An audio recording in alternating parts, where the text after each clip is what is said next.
Everyone, welcome back to our YouTube channel medical and nurses of sorts. आज का topic है हमारा D that means dilatation and curettage, या फिर आप इसको यदि हिंदी में बात करते हैं तो कहा जाएगा बच्चेदानी की सफाई। सफाई का मतलब है क्लीनिंग, और यहाँ पर बच्चेदानी से मतलब है आपका यूट्रस। अब यूट्रस में ऐसा क्या है जिसकी आपको क्लीनिंग करना है। डायलिटेशन का मतलब होगा फैलाना, क्यूरेटेज का मतलब होगा क्लीन करना। तो यहाँ पर हम स्टेप बाय स्टेप पढ़ेंगे कि डी&सी की ज़रूरत क्यों पड़ती है, डायलिटेशन एंड क्यूरेटेज की, किस केस में डॉक्टर इसको परफॉर्म करेंगे, या फिर और कोई यहाँ पर ऐसी कंडीशंस भी होती हैं जिसमें डी&सी करने की ज़रूरत पड़ेगी। और आफ्टर दैट इस प्रोसीजर के क्या आपको साइड इफ़ेक्ट है जो होंगे, मतलब क्या जो आपको यहाँ पर कॉन्सिक्वेंस है जो आपको भुगतने पड़ सकते हैं आफ्टर डी&सी। कुछ रेयर रहेंगे बट कुछ केस में ये चीज़ होगी। तो यहाँ पर डायलिटेशन एंड क्यूरेटेज है क्या, क्यों किया जाएगा, क्या साइड इफ़ेक्ट होंगे, आफ्टर दिस प्रोसीजर क्या कॉम्प्लिकेशन होंगे, इसमें कुछ चीर फाड़ होगी या डायरेक्ट ऐसे ही जाके आपके डॉक्टर आपको कर देंगे। तो यहाँ पर सबसे पहली चीज़ हम समझेंगे कि डायलिटेशन एंड क्यूरेटेज है क्या। It's a procedure to remove tissue from inside your uterus. तो आपके यूट्रस से, आपके गर्भाशय से कुछ टिश्यूज़ को बाहर निकालने की जो प्रोसेस है वो क्या कहलाएगी, डायलिटेशन एंड क्यूरेटेज। डायलिटेशन का मतलब है कि डायरेक्ट आपकी यूट्रस बाहर तो विजिबल हो नहीं रही है कि आप सीधा इंस्ट्रूमेंट यूज़ करके कुछ भी मटेरियल जो भी यूट्रस में बाहर निकालें। सर्विक्स जो यूट्रस का निचला हिस्सा है जिसको हम क्या कहते हैं, सर्विक्स। सर्विक्स से होते हुए ही आप इंस्ट्रूमेंट अंदर है जो ऐड करके क्लीनिंग कर सकते हैं, तो वो प्रोसीजर कहलाएगा क्यूरेटेज। जो आप क्लीनिंग करते हैं वो है क्यूरेटेज, और जो डायलिटेशन करते हैं, फैलाव करते हैं, वो कहलाएगा आपका dilation. In a dilation and curettage your health care provided uses small instrument और अ मेडिकेशन टू ओपन और dilate the lower narrow part of your uterus. तो यूट्रस का जो सबसे निचला हिस्सा जो कि क्या है, नैरो भी रहेगा, सकरा रहेगा, जिसको आप क्या कहते हैं, सर्विक्स। उस सर्वाइकल एरिया को यहाँ पे आप देखिए, ये जो सर्वाइकल एरिया है यहाँ पर इंस्ट्रूमेंट की हेल्प से, इंस्ट्रूमेंट तो यूज़ किया जाएगा, साथ में कभी कभी कुछ मेडिकेशन भी यूज़ की जाएंगी डायलेट करने के लिए। तो आपने अभी तक पढ़ा था कि ऑक्सीटोसिन दिया जाता है यूट्रस के कॉन्ट्रैक्शन के लिए, लेकिन यहाँ पर ऑक्सीटोसिन की जगह सीधा आपको इंस्ट्रूमेंट के थ्रू क्या किया जाएगा, फैलाव किया जाएगा।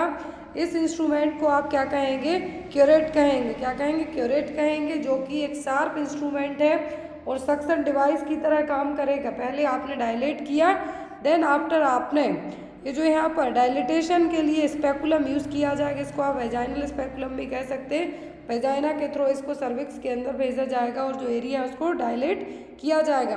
अब क्यूरेटेज आपका क्यूरेट इस तरीके से एक डिवाइस रहेगा जिसको अंदर भेज के जो मटेरियल है, जो भी यूट्रस में ब्लीडिंग किस केस के किस रीजन से हो रही है, या फिर अबॉर्शन हुआ है तो वो इनकम्प्लीट रह गया है तो उस मटेरियल को बाहर निकालना है, उन सब के लिए प्रोसीजर किया जाएगा। तो यहाँ पर डायलिटेशन का मतलब है कि dilatation of the cervix, cervix को फैलाना है। और यहाँ पर डायरेक्ट आप सर्विक्स को तो फैला नहीं सकते हैं, सीधा आपको वेजाइना के थ्रू एक इंस्ट्रूमेंट यूज़ किया जाएगा। जो यूट्रस का लोअर पार्ट है सर्विक्स, उसको फैलाने के लिए जो इंस्ट्रूमेंट यूज़ करेंगे वो कहलाता है स्पेकुलम। फिर curettage refers to the scraping और removal of tissue lining the uterine cavity. Endometrium और यूटेराइन कैविटी में जो भी टिश्यूज़ हैं उनको स्क्रैप करके बाहर निकालने की प्रोसेस कहलाएगी क्यूरेटेज। कुछ क्यूरेटर शार्प होते हैं जो कभी कभी सक्शनिंग के लिए भी यूज़ किए जाते हैं। और जो डी&सी प्रोसीजर है जनरली फर्स्ट ट्राइमेस्टर में, या तो अबॉर्शन हो गया 20 वीक के पहले यदि अबॉर्शन होता है तब यूज़ किया जाएगा, या फिर आपका मिसकैरेज हुआ है, बाई चांस आपका मिसकैरेज हुआ लेकिन वो इनकम्प्लीट रह गया, दैट मीन्स कि जो कुछ एम्ब्रियो मटेरियल है, कुछ जो फीटल मटेरियल है वो यूट्रस में ही रह जाए, तो उसको बाहर निकालने के लिए क्या किया जाएगा, डी&सी परफॉर्म किया जाएगा। अब इसके गोल और पर्पस हैं क्या, बात करें हम डायलिटेशन एंड क्यूरेटेज की।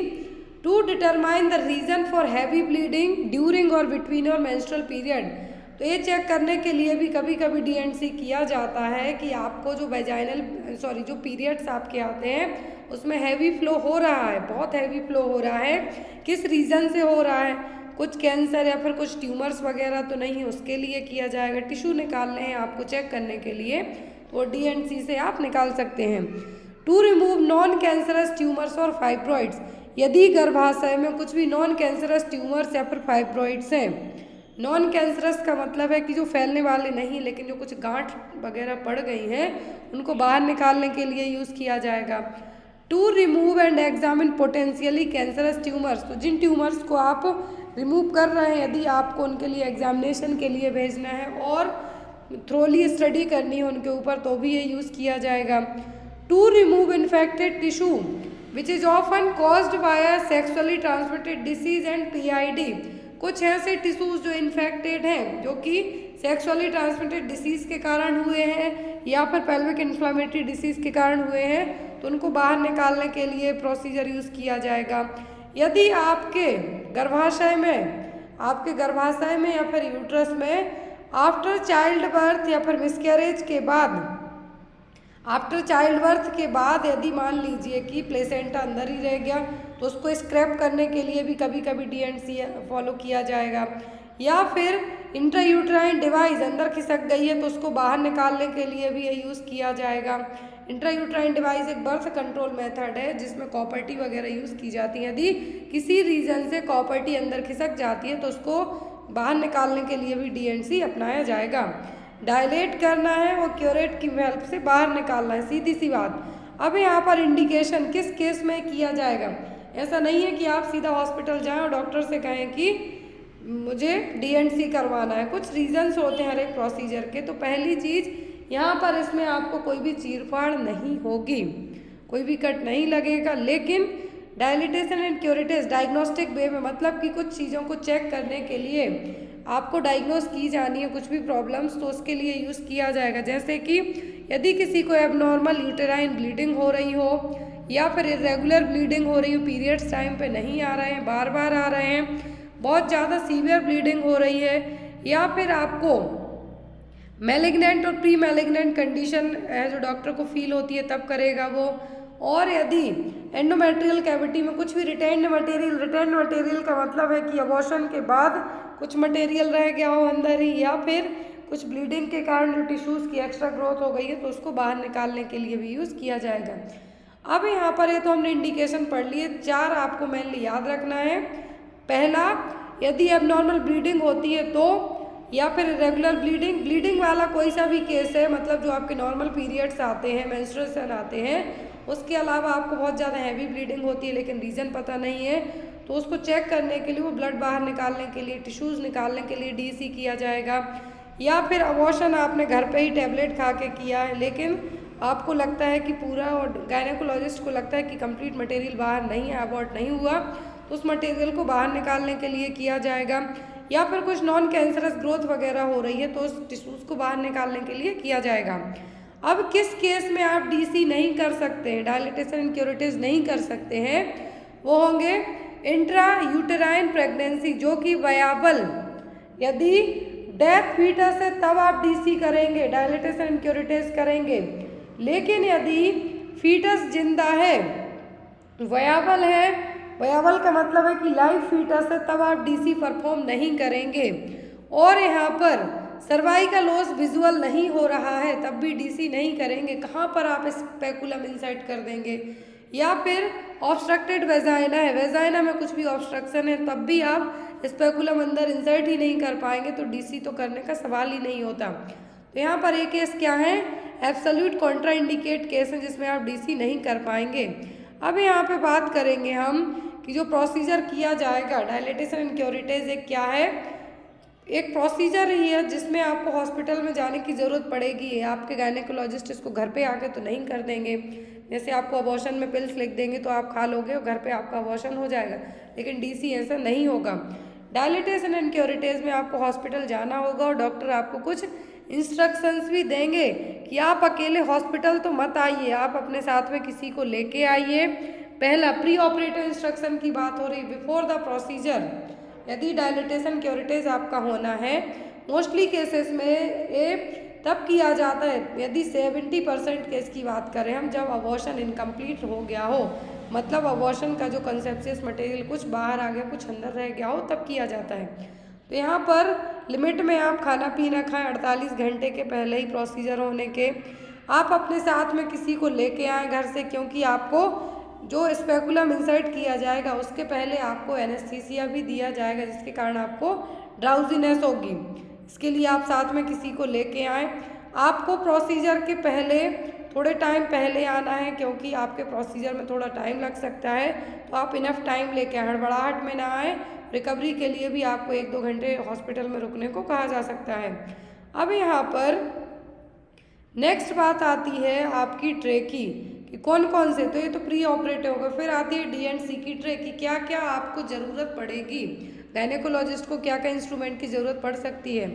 2 sponge holding, Sims vaginal speculum, Sims vaginal wall retractor, Cusco vaginal speculum, vulsellum forceps, cervical dilator, Sims uterine curette, Ayre spatula, uterine sounds. तो यहाँ पर ज़रूरी पड़ेंगे, मेनली इंस्ट्रूमेंट ज़रूरत होगी इनकी। कस्को स्पेकुलम क्या है, कस्को स्पेकुलम डायरेक्ट इंसर्ट किया जाएगा, जैसे आपने यहाँ पे देखा, ये रहा यहाँ पर कस्को स्पेकुलम, जो कि वेजाइनल वॉल के थ्रू सर्विक्स को आपको एग्जामिन करना है, तो D&C के अलावा भी ये यूज़ किया जाता है यदि वेजाइना को चेक किया जाना है, तो यहाँ पर कस्को स्पेकुलम यूज़ किया जाएगा। अब यहाँ पर ये तो हो गया कस्को स्पेकुलम विजुअलाइजेशन के लिए। अब दूसरा आता है Sims vaginal speculum. Sims vaginal speculum की हेल्प से डॉक्टर क्या करेंगे, जो आपने कस्को स्पेकुलम इंसर्ट किया, इंस्ट्रूमेंट है इंसर्ट किया वेजाइना के थ्रू, तो यहाँ पर आपको पूरी सर्विक्स यूट्रस तक विजुअल करने के लिए होगा। लेकिन अब एक वॉल रिट्रैक्टर की ज़रूरत भी आपको पड़ेगी। वॉल रिट्रैक्टर का मतलब है कि आपको पूरे तरीके से जो चीज़ देखनी है उसके लिए तो उसकी ज़रूरत पड़ेगी। ये यहाँ पर सिम्स वेजाइनल स्पेकुलम है, इससे जो होल्ड करेंगे, जो आप वेजाइना के जो टिश्यूज हैं उनको होल्ड करेंगे। फिर यहाँ पर ये है आपका सिम्स वेजाइनल वॉल रिट्रैक्टर, ये यूज़ किया जाएगा। वॉलसेल्वम फोर्सेप्स, इसको भी यूज़ किया जाएगा। जो गायनेकोलॉजिकल इंस्ट्रूमेंट होते हैं मेनली यहाँ पर वही यूज़ होंगे। फिर है सर्वाइकल डायलेटर, जिसको हैगर्स डायलेटर आप कहेंगे। सर्विक्स को डायलेट करने के लिए आपने डायरेक्ट इंस्ट्रूमेंट तो जो कस्को स्पेकुलम यूज़ किया, लेकिन सर्वाइकल डायलेटर भी यूज़ किया जाएगा। अरे ये स्पेकुला है जो सर्विक्स आपने पढ़ा है कि सर्वाइकल कैंसर के लिए या फिर सर्विक्स की स्क्रीनिंग के लिए जो टिश्यूज़ निकालते हैं यहाँ पेप स्मीयर में, अरे स्पेकुला यूज़ किया जाता है, तो यहाँ पे भी यूज़ किया जाएगा यदि आपको स्पेसिमेन कलेक्ट करना है तो। ये यूट्राइन साउंड्स। अब यहाँ पर ये पूरे जो इंस्ट्रूमेंट यूज़ किए जाएंगे। अब प्री ऑपरेटिव तो हमने बात कर ली कि किसी को साथ लेके जाएं, अकेले ना जाएं, क्योंकि सर्जरी के दौरान आपको यह जो ड्राउजीनेस रहेगी, सॉरी सर्जरी नहीं कहेंगे, इस प्रोसीजर के बाद ड्राउजीनेस रहेगी, तो आपके साथ में कोई होना चाहिए। अब यहाँ पर D और C में मैंने स्टार्टिंग में बताया कि कोई भी स्टिच कट नहीं लगेगा, ओनली यहाँ पर आपकी सर्विक्स को एंटीसेप्टिक सोल्यूशन से क्लीन किया जाएगा। D एंड C में 2 स्टेप होंगे, पहला तो डायलेट किया जाएगा। अब यहाँ पर involves widening the opening of the lower part of the cervix, तो आपको पहले बताया कि इंस्ट्रूमेंट के थ्रू जो यूट्रस का लोअर पार्ट सर्विक्स कहलाएगा उसको वाइड किया जाएगा, चौड़ा किया जाएगा। लेमिनेरिया भी कुछ कुछ केस में यूज़ किया जाता है, किसी किसी में कस्को स्पेकुलम भी यूज़ किया जाएगा। अब यहाँ पर कुछ मेडिकेशन भी दी जाएंगी ताकि सर्विक्स को वाइड किया जा सके। ये रहा यहाँ पर। अब इस तरीके से पूरा प्रोसीजर परफॉर्म किया जाएगा। स्पेकुलम के थ्रू आपका जो वाइडनिंग की जाएगी, ओपनिंग की जाएगी, डायलेटेशन किया जाएगा, डायलेटर यूज़ किया जाएगा। यहाँ पर डायलेटर रहा, ये तो यहाँ से वेजाइनल ओपनिंग, वेजाइना को डायलेट करने के लिए सर्विक्स के लिए क्या यूज़ किया गया, स्पेकुलम यूज़ किया गया। लेकिन अब सर्विक्स के जो इंटरनल ओस है यहाँ से डायलेट करके जो डायलेटर है इसको ऐड करके क्यूरेट यूज़ किया जाएगा, और इस क्यूरेट की हेल्प से जो भी मटेरियल अंदर है यूट्रस में उसको बाहर निकाला जाएगा। इस तरीके से स्पून शेप में रहेगा क्यूरेटर। कभी कभी ये बहुत शार्प भी होता है, अलग अलग टाइप के रहेंगे। कुछ यदि आपको एक तरीके से हम खरोचना ही कहेंगे, स्क्रैपिंग करना कहेंगे, तो उसके थ्रू पूरा है जो मटेरियल बाहर निकाला जाएगा। क्लियर। अब after the procedure after the procedure patient को रिकवरी रूम में भेजा जाएगा। कुछ घंटे के बाद डॉक्टर मॉनिटर करेंगे कुछ घंटों तक कि कुछ हैवी ब्लीडिंग तो नहीं हो रही है। कोई सा भी प्रोसीजर जब भी यूट्रस को लेके यदि ब्लीडिंग के लिए किया गया है कि एक्स्ट्रा एक्सेसिव ब्लीडिंग हो रही है, डिसफंक्शनल यूट्राइन ब्लीडिंग हो रही है, तो DORC किया गया है। लेकिन अब इस प्रोसीजर के करने के बाद भी जब भी कोई भी जगह पर भी स्क्रैप करेंगे आप तो कुछ ना कुछ तो खरोंचें आएंगी, तो उसके कारण यदि ज़्यादा ब्लीडिंग तो नहीं हो रही है, उस इफेक्ट को चेक करने के लिए भी डॉक्टर आपको कुछ देर रुका के रखेंगे। एनेस्थीसिया का असर किस तरीके से होता है उसके लिए भी। अब यहाँ पर जब ये प्रोसीजर पूरा हो जाएगा तो डॉक्टर साइड इफ़ेक्ट भी बताएंगे आपको कि आपको कुछ क्रैम्प्स होंगे, जो क्रैम्प्स पीरियड्स में आते हैं वो, कुछ लाइट ब्लीडिंग भी हो सकती है, कुछ केस में ब्लड क्लॉट्स वाली ब्लीडिंग होगी, फीवर होगा, पेन होगा, क्योंकि इन्फेक्शन होने के चांसेस हो सकते हैं। अब कॉम्प्लिकेशन का मतलब है कि कोई ना कोई प्रोसीजर के बाद कुछ ना कुछ कॉम्प्लिकेशंस होंगे ही।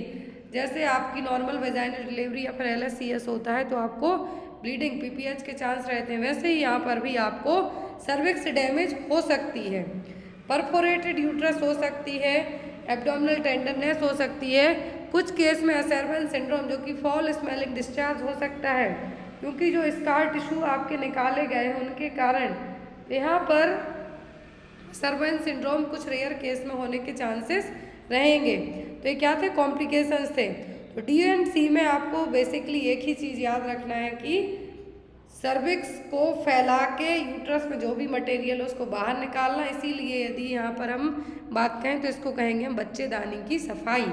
क्लियर? तो आई होप आपको ये शॉर्ट टॉपिक समझ में आया हो। आपके कोई भी डाउट वगैरह है तो आप कमेंट बॉक्स में कमेंट करके पूछ सकते हैं।